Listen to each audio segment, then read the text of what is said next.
So, good morning to each and everyone, especially to you, ma'am. Good morning. So, I am your topic presenter for this morning. So, my topic for this morning is all about theories on factors affecting motivation. So, before we proceed to our proper discussion, let us first read our learning outcomes, which is at the end of the lesson, the student will be able to explain the attribution theory. So before I formally start my discussion, I have here a some quotation from Charles Lockman, which is success is that the old ABC, which is the ability, breaks, and courage. Success happen when you use your abilities, break through challenges, and keep yourself encouraged along the way.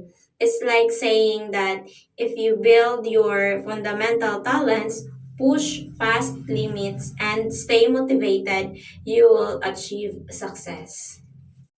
So I have here some comments from the students regarding their school performance. So first, how can I ever perform? I have a very low IQ. All my brothers and sisters as dumb as I am. So the student blames for her performance on low quality. This reflects a fixed mindset and lack of self-belief.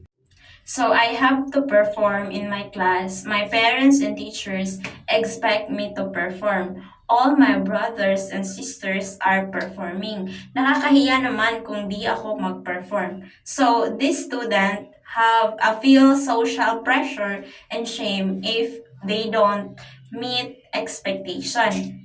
Motivation is based on external expectation rather than personal goals. So now, let's move on to attribution theory. So what is attribution theory? So this theory explains that people try to explain the cause of their success or failures by linking them to certain factors. Example, if you are popular, you might say it's because of your beauty or charm. In short, attribution explains how we give reasons for what reasons to us, whether we blame ourselves, other people, or external circumstances.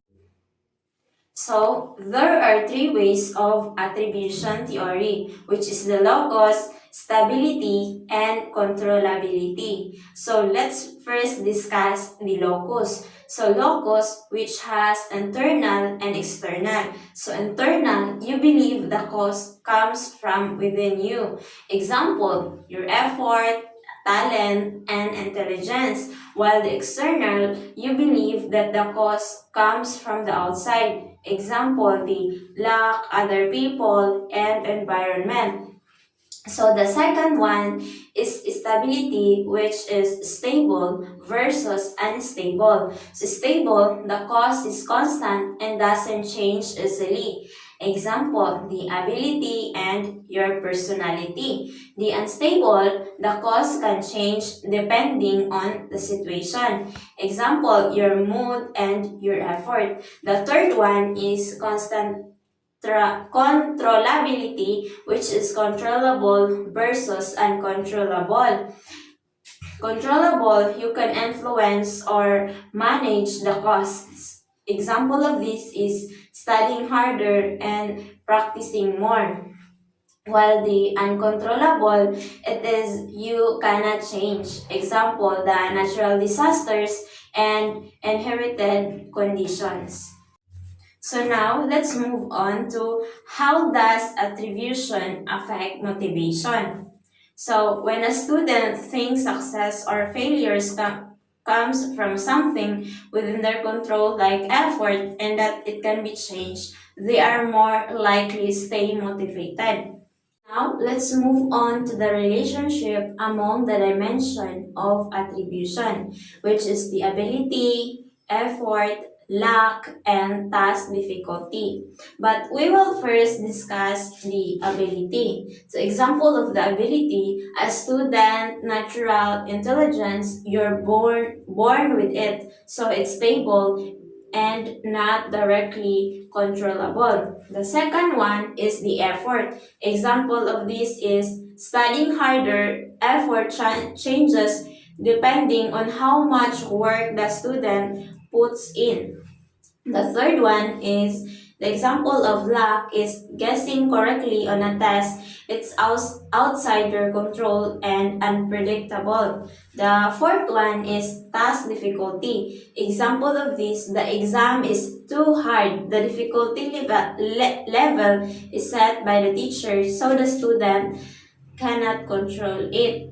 In short, effort is controllable and changeable. It is best for motivation, while ability, luck, and task difficulty, it is the most uncontrollable and it is less motivating.